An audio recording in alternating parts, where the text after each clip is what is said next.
I've been in security since 94, 95, and back then a firewall was thought to be it. In fact, that was my first job out of college, was to educate customers as to why they needed to get rid of just the packet filter on their routers and buy these $50,000 gauntlets, right? I worked for an ISP. And at that point, that was the gauntlet firewall was the creme de la creme of how you defended your network.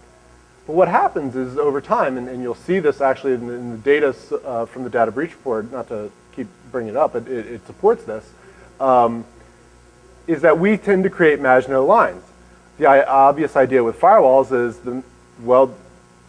port 80, port 443. Now, your firewall is neat that it blocks all these other things if it's configured properly and if it doesn't have vulnerabilities popping up. But really, you've just kind of, these attacks have gone from, and if you think about it in a normal distribution, these attacks have gone from being the most sophisticated attacks available to being just noise, basically, in your logs, right? The same thing for AV, right? We don't really worry about, code red that much anymore. Why? Because it had this lifespan from being a very sophisticated piece to being something that AV generally picks up and helps us detect and respond to very quickly. So. And one other comment on that, actually, is that there's also a problem with the reverse. You can have data that is too new. It hasn't aged appropriate. There's sort of a seasoning process, if you will, that you can see sort of outlier data if the data is too new as well. So there's kind of a timing thing there. That's why it's important to sort of weight your sample sets appropriately. Question? Let's get, she was first, sorry. Yes, ma'am.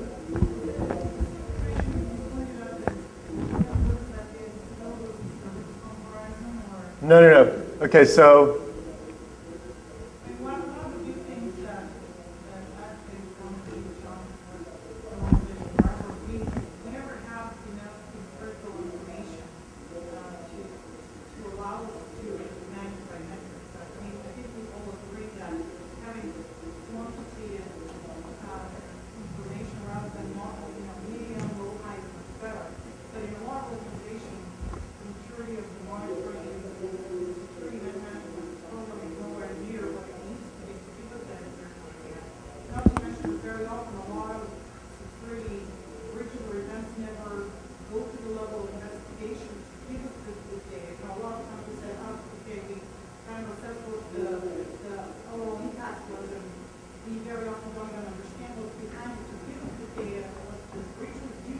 Right.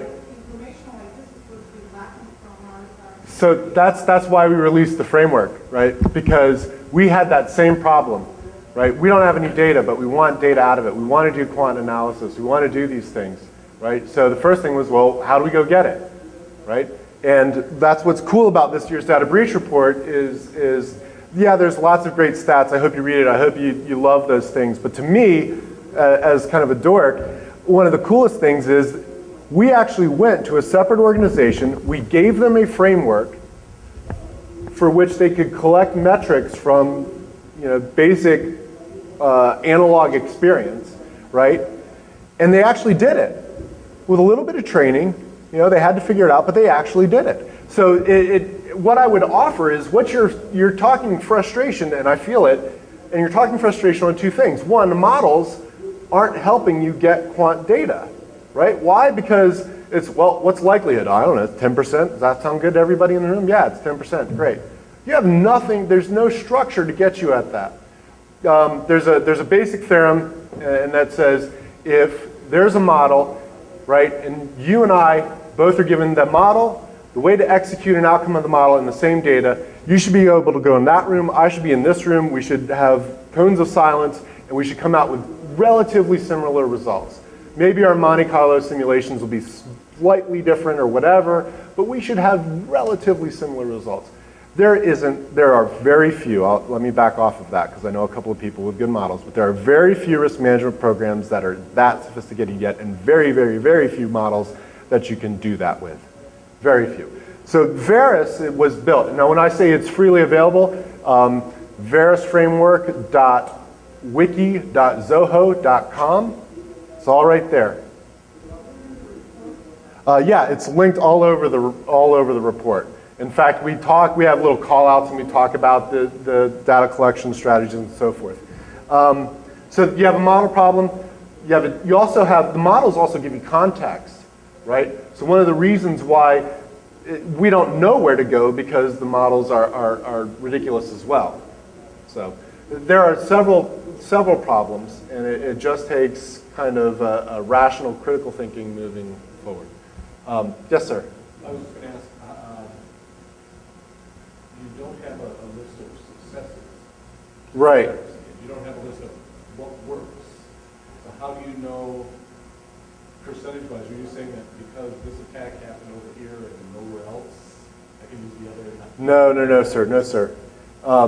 And that is one of the most wonderful problems I think we have. I think as an industry, we really have one big problem, and that is quantifying the effectiveness, efficacy. People use different words, but of a control, right? Because it's no longer 100%. You have a complex system of controls, which is why I think PCI is a model. You have a complex system of controls because you have Maginot lines. In this year's data breach report, out of people who had PCI concerns, 90% of them were compliant with end-to-end encryption, or encryption of data in transit, which is, you hear this end-to-end encryption is going to solve it all. No, it's another Maginot line. It's just like port 80, it's just like your AV. They will adapt. It's a complex, adaptive system. Anyway, back to what you were saying. That's why I'm very interested in like Gene Kim's work of visible ops for security. I'm talking about effectiveness. It's got to be evidence-based. It's got to be studied. That's one of what my risk team and my intelligence team is, what we're working on as well, and trying to figure that out. The other thing that's interesting is you think about the ability to prevent, detect, and respond. And one of the things that I'll assert is that there is, for an intelligent attacker, for somebody you have to actually worry about, there is no first level prevent. And you have prevent, detect, and respond. And the first level detect and respond only gets you to a second level prevent if you're good enough, right? And event modeling can show you that. But the point being, detect and respond we can get success metrics. That's why I love penetration testing now after hating it for so long. That's why I believe in red team testing. That's why I want to understand if we can put models together in a business warehouse and track effectiveness of spawned processes, automated spawned processes, and so forth. Excuse me. I get passionate. It's cool. It's cool. Settle down.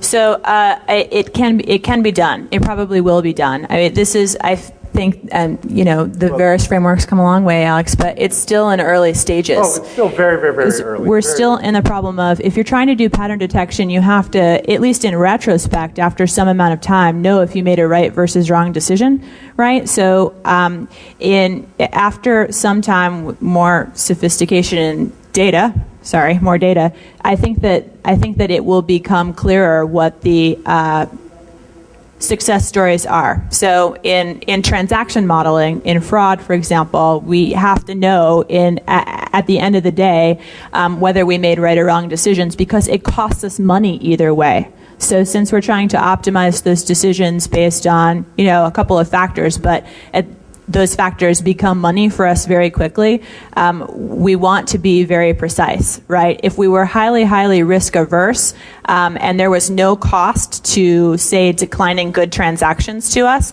then we would optimize our models in order to minimize loss as low as possible, right? But obviously, when you cut off a good transaction, that costs you a lot as well. So finding that balance point then becomes the challenge. But right now, I think we're still in kind of not out of the woods yet as far as what are the patterns that we're trying to isolate. And so as we get better at that, then we'll get better at, there's the patterns we're trying to isolate, and they're differentiated from the rest of operations, which, if they're not the patterns we're trying to isolate, is probably the good stuff, if that makes sense. Great. Which is why I was stoked about the one guy with the data warehouse. Yeah. That's pretty cool. Preventing Zeus. How many terabytes of data? Lots. Hadoop clusters. Yeah. Yep, but that's why Makes me I'm stoked happy. about that, because Zeus infections that are ACH transfers, that'll ruin a business. That'll end careers, that'll ruin lives. And he's stopping it because he's doing pattern matching. He understands what's going on, and he's got a very good success rate. So anyway, yes, sir. Yeah, just a quick little question there, okay? Bootstrapping. How high is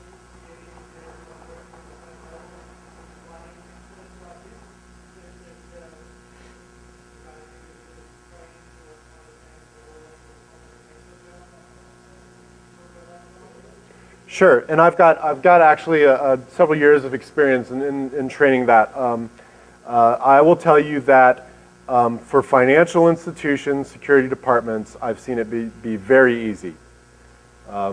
Depending on the bureaucracy involved and how big the security department is, and if everybody's playing ball and the CISO really says this is how life is going to be or else, it can be really easy.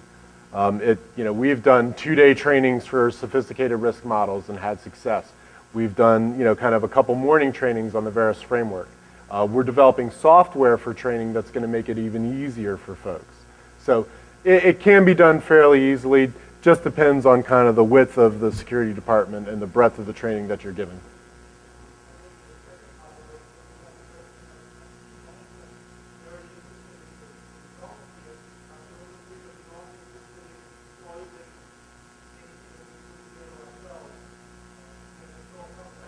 Yeah, I do, and I don't have any answers for you other than the fact that if there are already people I know that there are people who are committed to sharing data. And one of the things that I hope to do is to be able to evangelize, I use the word, sorry everybody, but I hope to be able to show people, well look, this is really informative. I'm glad you spent all this money, but look how much better it gets with comparative analytics, right? And guess what? Yeah, there's a data set that you can get for free. Verizon's always going to give you something free. But if you want real-time operational stuff, right, you're going to have to share back. And that's just the way it's going to be. It is going to be a meritocracy. And that's how I hope to approach it. Will it work? I have no idea. I'm optimistic, and so far, senior management at Verizon is, full steam ahead. Doesn't work, we'll try something else. That's true. Is that it? Going once. Going twice. Just kidding. I'm at Alex Hutton on Twitter. If you want to send me something, you can just do the, hey, at Alex Hutton had a question about your stuff, and I'll get right back to you. It's pretty easy. If you do it if you do it tonight or immediately after, I can't verify the usefulness of my answer because pretty spent at this point. And I have a rendezvous, I think, with like the Seahorse or the Galleria bar. And I'm at Selena Kyle, not to make it confusing, since that's not my name. Thank you guys for coming out. Appreciate it.